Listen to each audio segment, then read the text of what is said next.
All right, so it's 2 o'clock, so I'm going to introduce our speaker for today, which is Joe Conrad. He's a graduate of ours, and one thing I did want to note before he starts is that this Zoom is actually being recorded so that we can post it on YouTube. So just FYI, things are being recorded. And with that, I'm going to ask Joe to just go ahead and take over the meeting. All righty, let me just get my slide deck ready here, and then we should be set. Go into that. All right, can everybody see the slide deck here? Yes. Yes, I'm going to assume that's yes, perfect. So yeah, Dr. Smith and Dr. Coe invited me to kind of give this presentation. As way of background, I'm a former student of both the undergrad and grad program at UNO. I ultimately went to law school, and so the presentation today is kind of talking about job prospects for economists or people interested in econ, law, and policy. My interest was always more in the law and policy realm, but there's a lot of overlap, as I'll kind of explain today, between how econ can really inform a career path in law and policy. So I'll kind of move forward here.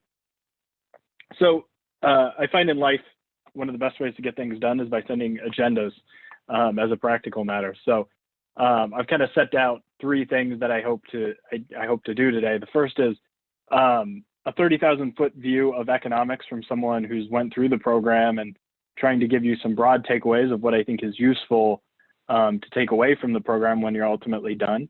The second is talking about the interplay between economics, law, and policy. The third is to provide some job perspectives. And the fourth is just some case studies. And I've pulled some areas from the areas that I work in personally as ways to explore more details and in the weeds about how law and policy intertwine. So first, I've just given a little bit of a biography of myself. I do this not to showcase what I've done, but to give people a little bit of background about how I view these issues, because I think my interests and my experience really informs how I view these issues. So I work predominantly within the administrative law system. To some extent is an area of interest of mine, which really has a legal and policy bent. I also work on competition and antitrust issues where law and econ significantly overlap. I also have an interest in communications law, again, much like competition and antitrust, where law, econ, and policy all mesh, as well as financial regulation. And that's just a little bit of what I've done since graduating and some of my experiences while being in law school.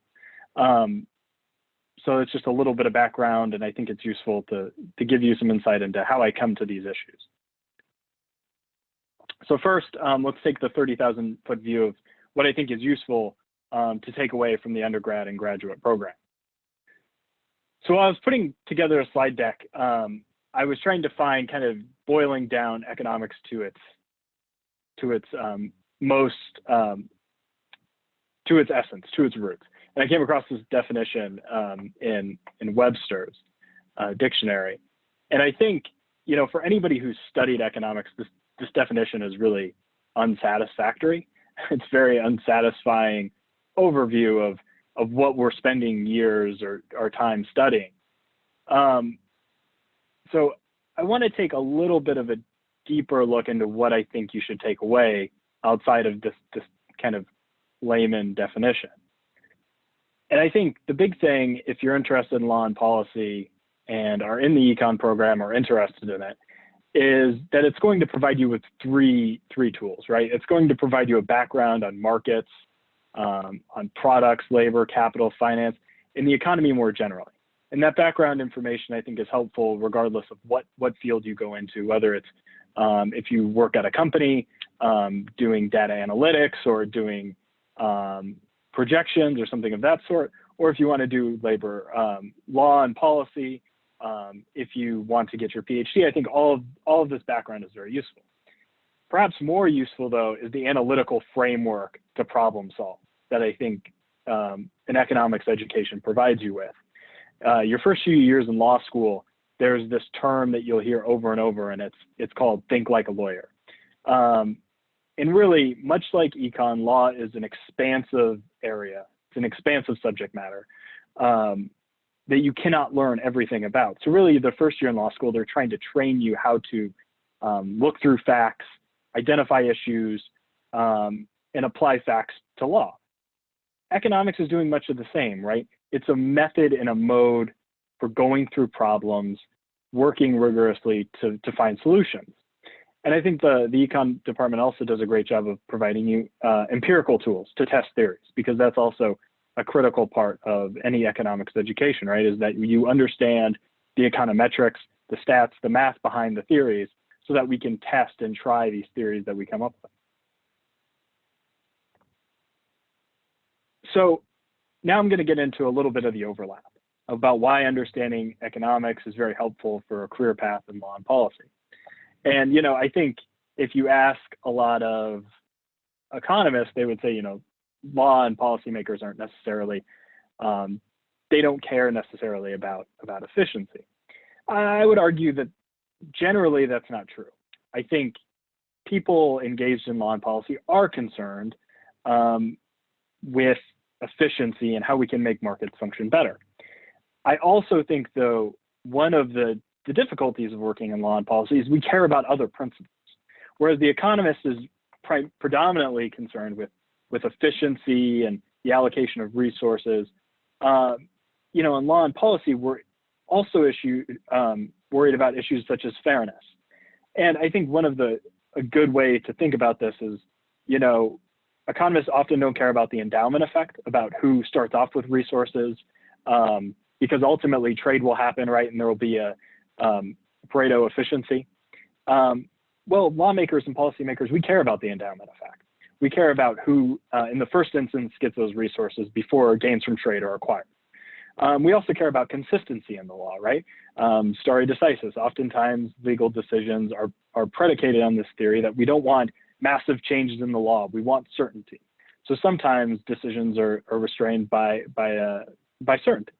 And I think the other thing is the administration of law, making rules that are easy to apply, that require fewer transaction costs for people like me who work in law. I mean, I think as a joke, you know, the first few days I was in law school, my professor goes, look, like we're all just really useless. We're just transaction costs. And I do think that's true. So, you know, ideally we create rules that are easy to administer to lower transaction costs. I think we also, working in law and policy, we care about the ramifications of our decisions, right? We don't only care about just what happens to resolve one issue, but also how that issue will be addressed in the future. It will cause either chilling effects, perhaps, or encourage or incentivize certain behaviors. So I think the law and policy folks were always concerned about ramifications of our decisions. So now I just want to give some examples about how these two areas flesh out. So, you know, example one, traffic tickets, for instance. Like generally in the law, individuals have a right to a hearing, even if, you know, there's a very low violation of the law, like speeding. I can speak from experience. I have received a speeding ticket, and, you know, you basically have the option, right? You can pay the ticket and plead guilty, or you can contest the violation and appear on court. And basically, as a legal foundation that's, you know, promised through the Fifth Amendment, no person shall be deprived of life, liberty, or property without due process of law. So to fulfill this, they give you that option whether to plead guilty or contest the traffic ticket. Now, I think if we take a step back and we think, like, from a societal perspective, is this constitutionally protected right? Is it efficient? Like, does it make sense to incur the cost of hiring a judge, about renting out the facility, about hauling a police officer in to testify if need be on the traffic ticket, and, you know, just for the offender, does it make sense to miss a day of work or part of a day of work to go in and contest the ticket? I think, you know, you could go both ways, right? Like in some ways there is a cost However, there is also, because of this right to an appearance, there's a chilling effect on police officers, right? They're not going to just write tickets that aren't due, where you have not exceeded the speed limit. So there is some societal benefits. However, it's an empirical matter whether the costs outweigh the benefits. But from a legal perspective, society has basically said, regardless of whether this is efficient or not, we want people to have this right. We think it's a matter of fairness that they're heard if they receive a traffic ticket. So I think this is one instance where we have a constitutionally protected right that may or may not be efficient. But for the law and policy people, the efficiency doesn't necessarily matter. We want this right. So kind of moving on to the second area. This is one of my favorite examples. It's actually co-authored by one of my professors in law school, Josh Wright, who is one of those people very in tune with law and policy. He has his PhD and JD from UCLA. And he wrote this paper, and it talks about some unintended consequences of plastic bag bans or taxes. And basically he explains that, a lot of municipalities, cities, I spent some time in DC where there's a plastic bag tax. If you go to the store and you have to use a bag, that there's a few cent tax. And I think San Francisco has actually tried to ban plastic bags. And this is all done for environmental reasons. And I think, everyone agree, like lower carbon footprint, generally a good idea. However, this research shows that there's actually an unintended consequence from this decision making, that consumers who use reusable cloth bags in these cities where they're mandated to, there's evidence of higher rates of ER visits and deaths due to foodborne illnesses. And essentially what the article concludes is that, people using reusable bags don't wash them very frequently. So salmonella is you're more likely to get salmonella. I shouldn't say that. The probability that you find people who acquire salmonella in these cities that have banned plastic bags is higher than in cities without these plastic bag bans. So I think this goes to the fact that policymakers, we do care about the sometimes unintended consequences that our decisions may have. So now I want to get into a little bit of the interplay between law, economics, and policy. And I think, to a large extent, these areas overlap. So first, just to provide like a foundation, like what is it to work in public policy? Well, usually I broadly define this as organizations built to promote a common goal, a viewpoint, or a class of people. I mean, we can think of this in a lot of different respects, right? There's trade organizations such as ACLI, which is the American Council of Life Insurers. There's the MBA, which is the Mortgage Bankers Association. And if you go to DC, these trade associations are everywhere. There's actually even a trade association for trade associations, which is a bit ridiculous, but I mean, there's interest groups everywhere. There's also other places you can work, like think tanks. AEI, which is the American Enterprise Institute, does a lot of free market research. There's also the Urban Institute, which is a more left-leaning. The ACLU, in some respects, is not a think tank, but works a lot on civil liberties issues. And then you also have trade associations like the AMA, which is obviously a big trade association right now, given the pandemic, and the National Education Association. So there's all these associations that represent an interest, and they all have their little niches. But this is to try to give just a broad overview of what public policy looks like. And I should include here that, yes, there's all these external non-government associations, but there's also a lot of places you can work in public policy in government, right? State legislatures, Congress, there's plenty of executive agencies. So there's all these places where you can explore a career in public policy. So I try to explain here how to translate your economic skills to public policy. And, I try to explain public policy stresses those inherent skills that I said, we hope that I think anybody going through the program would take away. But in addition, I think public policy is a great place to be if you're very interested in communication skills, if you're interested in networking and relationship building, and political dynamics, right? I spent a lot of time at two trade associations. One was the Insured Retirement Institute, which basically represents insurance companies that sell variable annuities, which is a financial product. And, you know, we were not only worried about the law or policy or economic consequences, we had a viewpoint and we had members. And so the communication skills are often necessarily to communicate with members. And, you know, oftentimes when we would submit comments to regulatory agencies on issues affecting financial products, there was a lot of communication, right? We were taking in information from all of these insurance companies that had little niche had products, and they all hit on little niche issues. So how to design a comment with all this input takes a lot of work. So communication skills are critical. There's also networking and relationship building, right? I think, you know, if you want to work in policy, you have to want to do the legwork, building relationships, talking with people across the country, because really things get done from a policy perspective by building coalitions.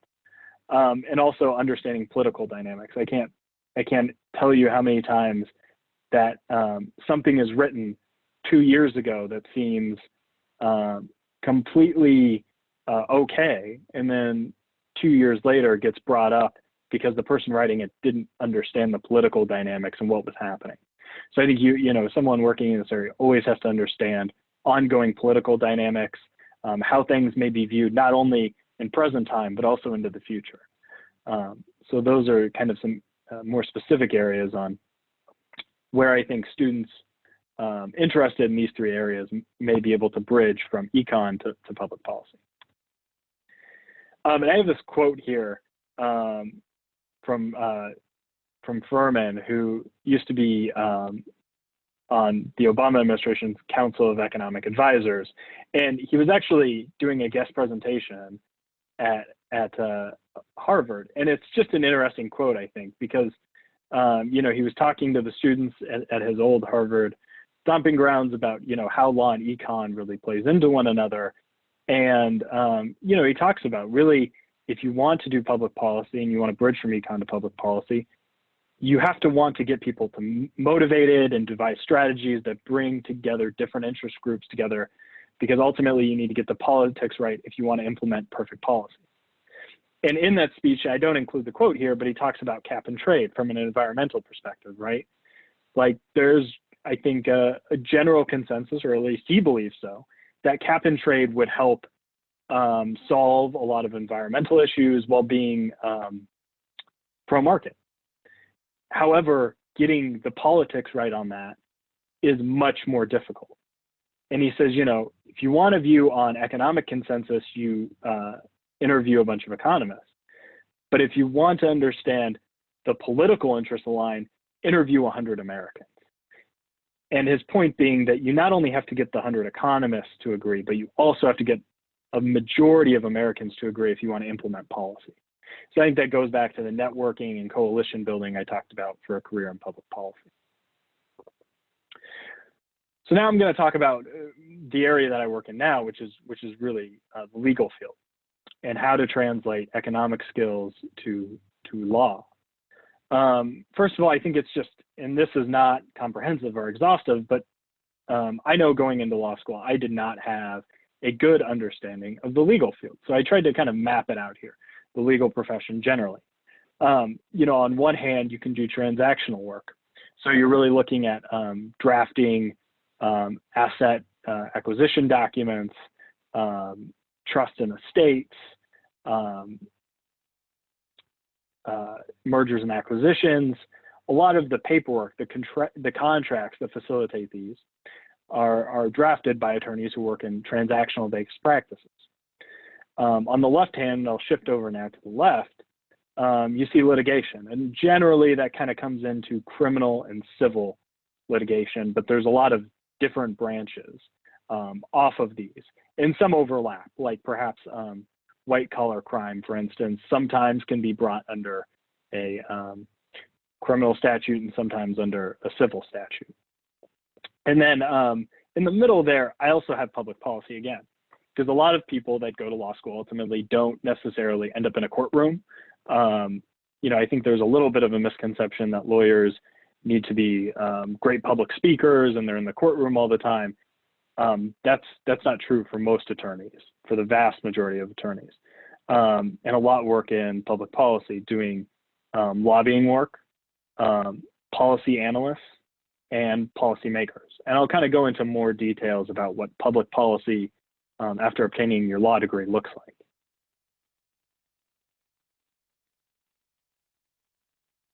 So now we'll just touch on translating economic skills to law. And you know, again, generally, whether, and I should caveat this, my experience is mainly in civil litigation and public policy, so I'm going to focus the dialogue on those three here. But generally, again, right, those three takeaways I mentioned at the beginning of the presentation, those are all going to come with you in this type of career path. Those are important. Your ability to consume data now more than test hypothesis, but you need to be a good consumer of data. You need to have that analytical framework, and you need to have the background in market. You know, civil litigation is a little bit different. When I mean civil litigation, I mean things ranging from a lawsuit over a car accident, a fraud claim, anything that would be settled usually through money and not prison time, I think generally is how you can cabin it. But civil litigation is not only going to stress those three core skills, but it's also really going to test your ability to organize, synthesize, and narrate large swaths of information. I do civil litigation. I do antitrust work, which we can talk about in a little bit. But that takes an incredible amount of information transfer. I mean, we're talking about thousands and thousands of documents that we read through, we parse through, we identify hot documents versus documents that may not support our theories, and we're constantly organizing, synthesizing, and then at the end of the day, we have to file a complaint. And that complaint is really going to require us to provide a narrative to a judge about why someone has violated the law. So you really need to want and have a desire to be able to organize, synthesize, narrate large swaths of information. And, you know, depending on your area of interest, a civil litigation career may implicate economic subject matter. Antitrust certainly does that. There's people who do economic litigation. I'm thinking about, you know, for instance, you know, environmental law, I think often implicates these areas. Intellectual property often implicates economic subject matter, and there's many others, securities law. So depending on your interest, you may end up litigating in an area that's really specific to an economic subject matter. And lastly, civil litigation is going to require you to make persuasive arguments, both oral and written. I think one of the misnomers and misconceptions from people outside of the legal profession is that you know, we're in court arguing all the time. The vast majority of litigation is done through paperwork. It's filing motions, it's filing declarations. It's all done via paper. So I think really you have to want to be a writer, and I would encourage anybody interested in civil litigation to take courses that are geared towards writing and refining your writing skills. And last, I kind of mentioned public policy and law, and that is, again, it inherently requires, much like we talked about with public policy, an understanding of political consequences and economic consequences, as well as a framework for law. So these are kind of the same slides again, and I do want to talk a little bit more here about public policy and law, because it's oftentimes, I think, for people who are not in the legal profession, it's overlooked. So as I stated before, right, there's public policy law can be interest groups, it can be trade associations, it can be labor unions, think tanks. But usually if you're a lawyer, you're not only going to have to understand economic consequences, political consequences, but you're also going to have to understand the law. And this is a fascinating field because there's this whole body of law, administrative law, which as I said, I have a great deal of interest in, because that's where a lot of work goes on in the country. And for people who are not familiar, essentially, as everyone knows, Congress doesn't get a lot done these days, and they found a really nifty way to get around not doing a lot of work. And one of those ways is by delegating authority to regulatory agencies. So I'm thinking of issues such as net neutrality, a very hot topic issue a few years ago, where basically Congress gave regulatory authority to the FCC, and now the FCC can determine whether net neutrality is in place or not. There's no legislation on this. It's an open-ended question, and the regulatory body gets to make those decisions. So how do they make these decisions? Well, there is a statute enabling the agency to do certain things. And then if it's found that the agency is working within that authority, that grant of authority through Congress, the question is, was that decision-making process to implement a rule or a regulation, was it arbitrary and capricious? And so I've kind of addressed some citations down there. So basically, anytime a regulatory agency institutes a rule, it has to comply with the Administrative Procedures Act, a really wonky statute that I think was passed in the 1940s. It basically sets the rules of the road for agencies when they make rules. And then if somebody doesn't like the rule, they can sue the agency, which is common practice, whether it's the EPA or FCC, under the Administrative Procedures Act, and usually it's reviewed by a court for arbitrary and capricious rulemaking.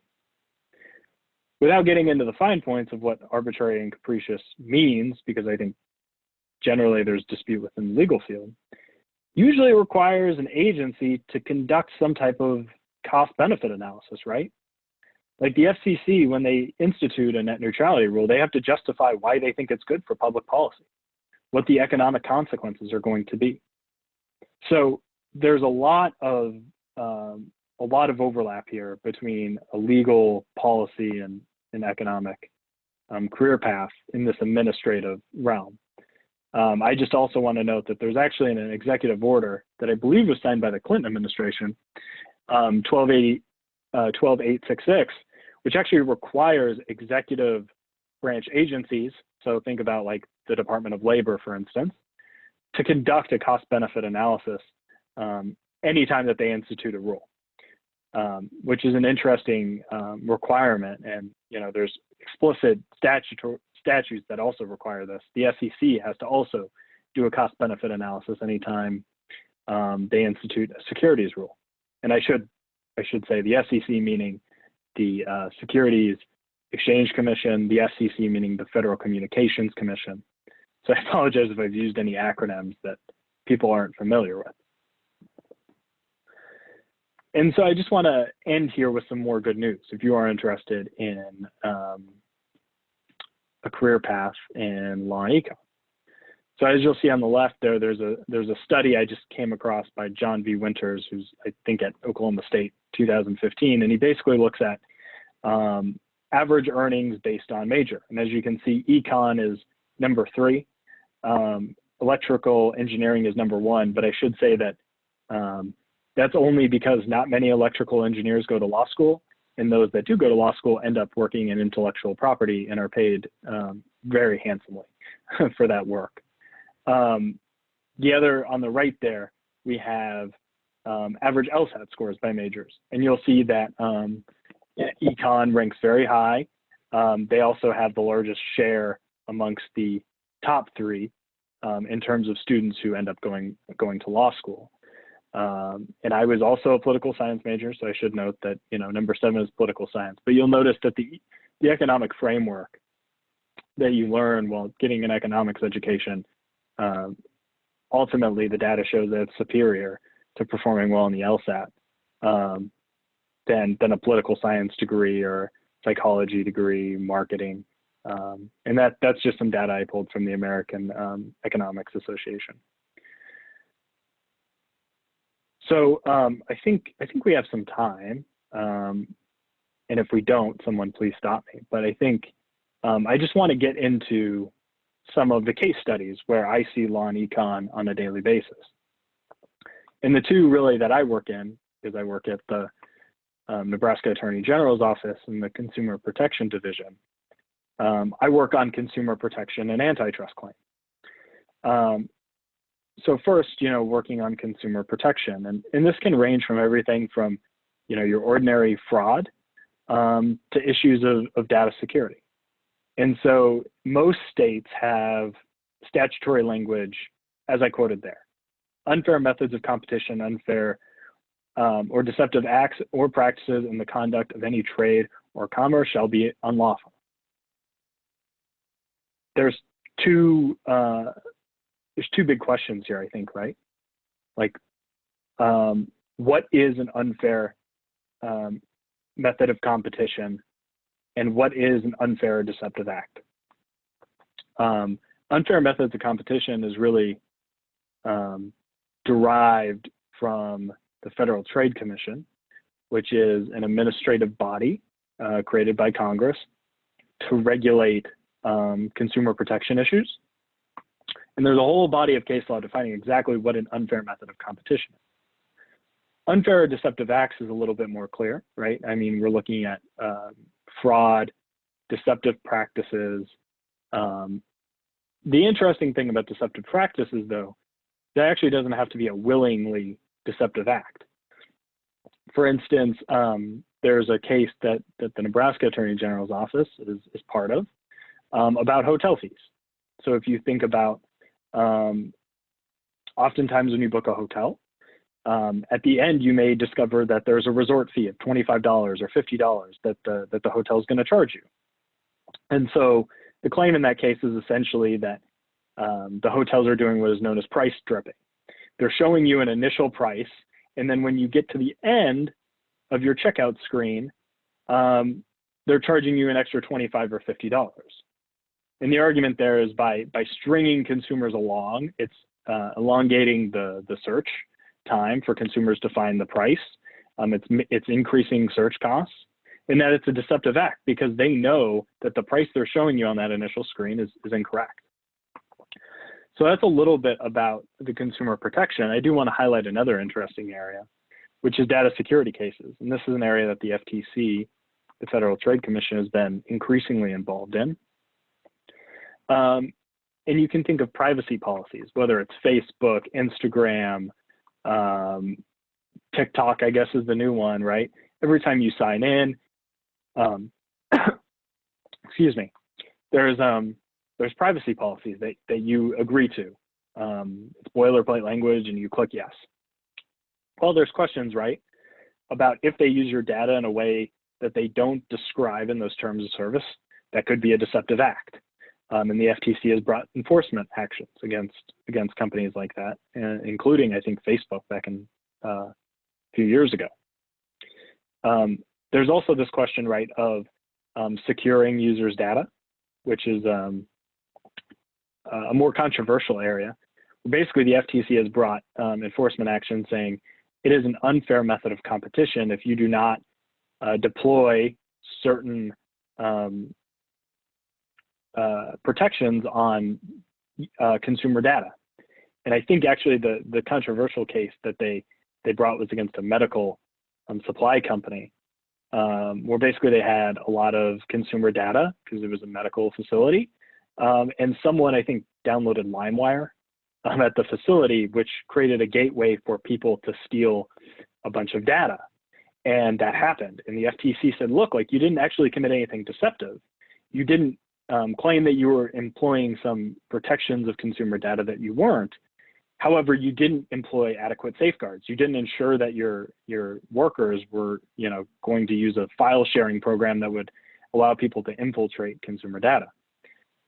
So right there, you see a use of the unfair methods of competition doctrine in a way that isn't necessarily deception, but is a way in which the FTC says, no, you violated the law here. But it's an interesting area where consumer protection, and obviously econ plays a major role, right? Like how much protection should firms use to protect consumer data? Like what is efficient in that context? And then last, I will allude to antitrust. And antitrust law really is ways in which the government tries to eliminate anti-competitive conduct in the marketplace. So I believe it was in the early 90s, and there's a great Matt Damon movie about it. But essentially, you know, a bunch of chemical suppliers cannot get together and say, hey, we're going to set prices at this.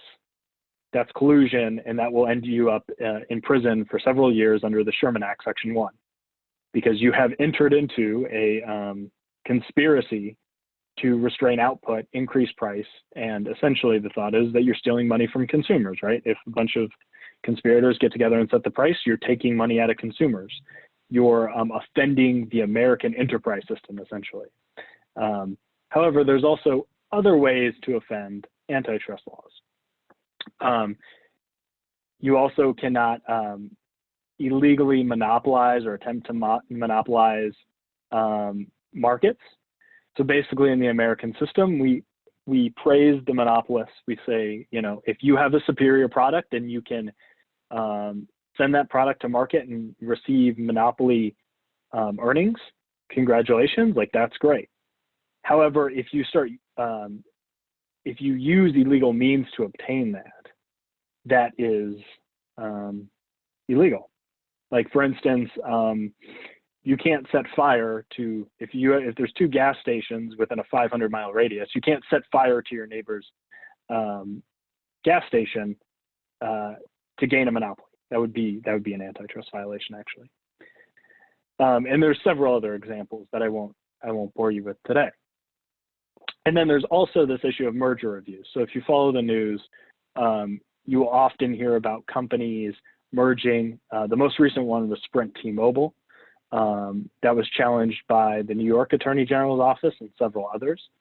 And essentially, that's governed by the Clayton Act, Section 7, which says that, you know, no person engaged in commerce, you know, shall acquire directly or indirectly to the effect that you substantially lessen competition or tend to create a monopoly.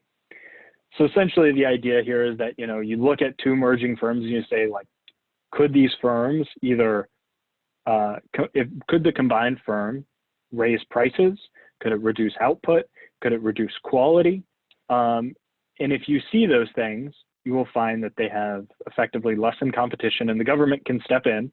They file for a preliminary injunction, which basically says the parties cannot merge, and they can challenge the merger, which has a lot of business repercussions, as you might imagine. So those are really the three antitrust statutes and a little overview of the consumer protection world.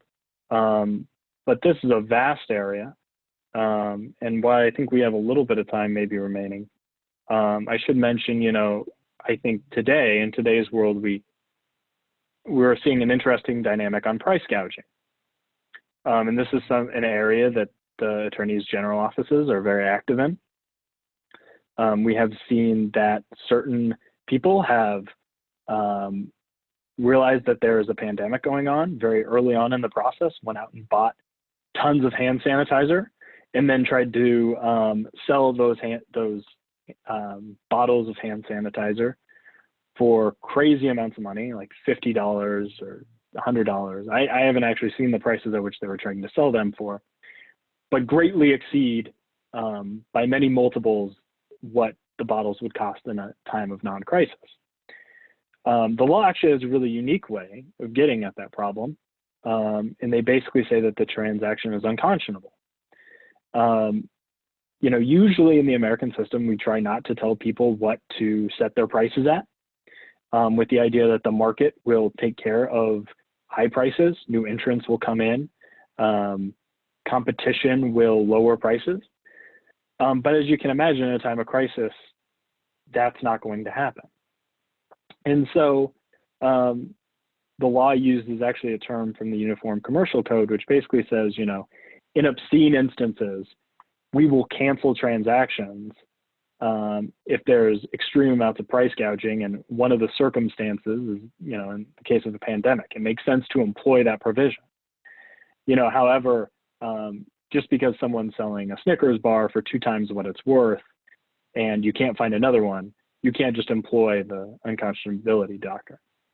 So it's an interesting time, I think, for consumer protection. There's been letters sent by several AGs to places like Amazon and eBay to take down those posts where people are price gouging. So there's a lot of activity here, but I think it's an interesting thought from the economist point of view, because I think most of us would say, look, like this is just a response to economic conditions. And going back to one of my first slides, while that's absolutely correct, in the legal and policy field, we care about more than that, right? We care about fundamental fairness. And so we may employ provisions like unconscionability to resolve these problems, even though, one could say that it's really not a market failure. It's, these goods are in low demand or in high demand and in low supply, and certain people are taking advantage of that. But that is pretty much my presentation today. I hope that it was insightful. And if you have any questions, I will pass along my email address to Dr. Coe and Dr. Smith, and I'm happy to talk with anyone who is interested in the law and policy field, is interested in econ law and policy, and wants to hear about my law school experience or my experience in the grad program at UNO. I'm happy to share those experiences with everyone. So Joe, would you be willing to take some questions from students? Yes, absolutely. So those of you who have a question for Joe, just an FYI, your microphone is muted, so you'll need to unmute yourself to ask a question. And again, thank you, Joe, for doing this. We really, really appreciate it. And I'll shut up now. Yeah, of course.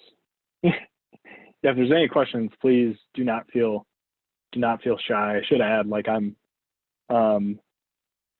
just a few years out of the grad program, so I'm happy to answer any and all questions. I've been in your shoes not so long ago.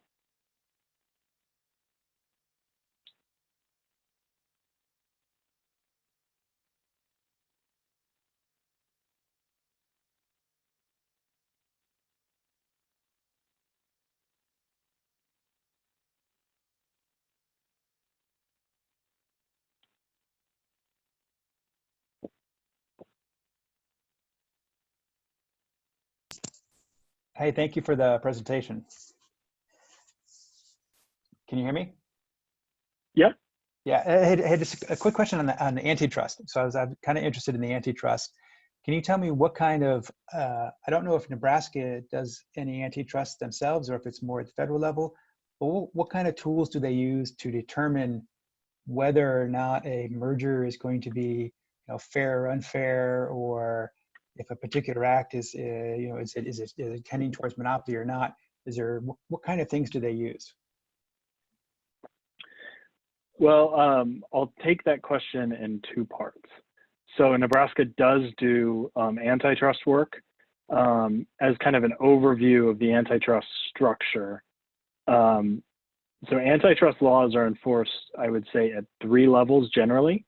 You have the federal enforcers, which include the Department of Justice and the Federal Trade Commission. There are 2 enforcement bodies, which makes it an interesting area. Those two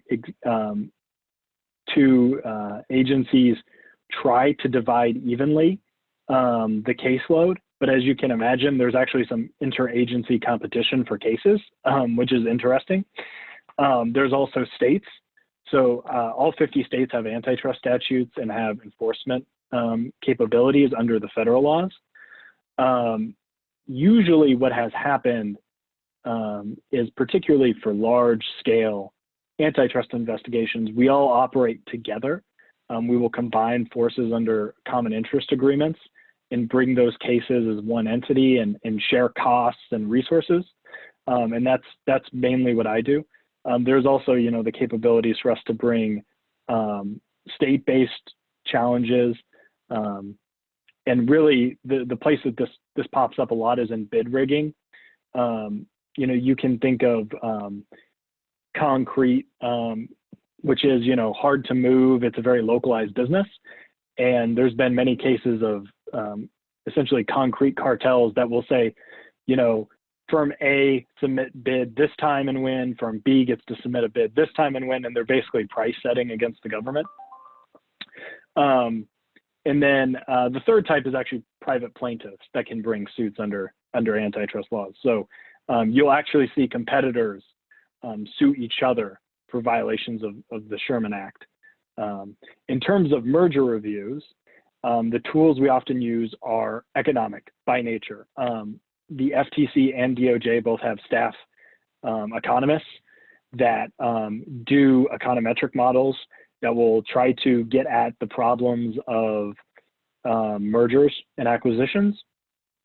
And most of the evidence, I shouldn't say most of the evidence, significant portions of the evidence in these cases come from testimony of experts and economists who will provide details on, I ran this econometric model.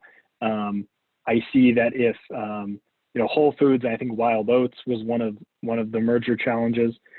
If Whole Foods acquires Wild Oats, they were both natural, organic grocery stores, then the price of these products will go up. And you basically have the battle of the experts where the economists do the work. Obviously, there's a lot of documents that are necessary, right? Because you can try to get at a firm's intent through documents. You may find emails in the course of an investigation that will say, Whole Foods thinks if they acquire Wild Oats that they're going to increase prices by 20%, and there's no new competitors who will compete with them. Those documents are obviously valuable as well. So I would say a lot of it comes from economists, but the lawyers do play a role in finding documents and providing the legal theories, because there is an extensive case law in these areas, to apply those econometric models and say, this fits under this theory. So those are really the two broad tools that we use.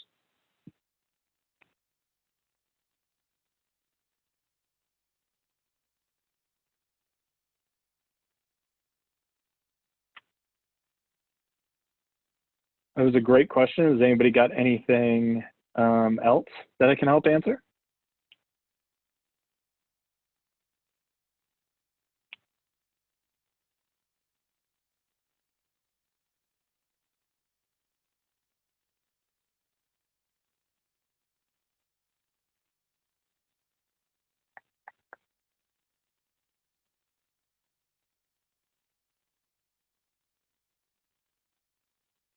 And I should add, I'm happy to speak more specifically on antitrust. Obviously, that's an area where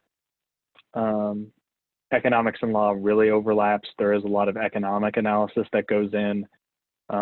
There is a number of joint economists with PhDs who are also JDs who do this type of work, as well as just economists who are in the day-to-day talking through these issues. So I'm happy to, if there are future questions on this as people think about them, I'm happy to answer those. I just wanted to kind of give a presentation to speak a little bit more broadly about how you can use your econ degree in law and policy, even if it's not necessarily in an area like antitrust where there's an explicit intermingling.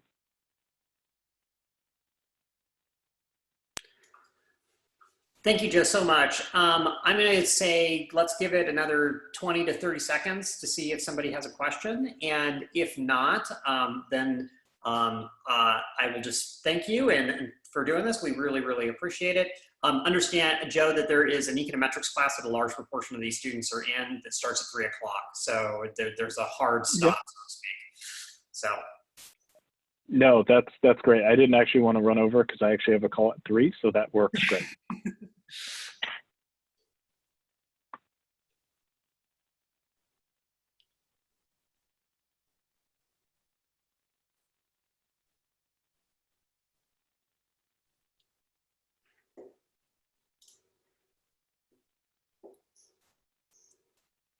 So it looks like maybe not. But Dr. Smith and Dr. Ko, if you guys want to pass along my contact information to anybody that came or anybody who has questions, I'm happy to answer those on a one-on-one basis. But I appreciate everybody signing in today and hearing a little bit of my spiel. Thank you very much, Joe, for a nice presentation. And to the students who joined us this afternoon, I think Joe has been very helpful to the department over the years, and he's always willing to talk to you in much more detail about going to law school, anything along those lines, right? So just reach out to either me or Dr. Smith about getting hold of Joe if you want to talk to him some more. Thank you very much again, Joe. Thank you. You guys take care.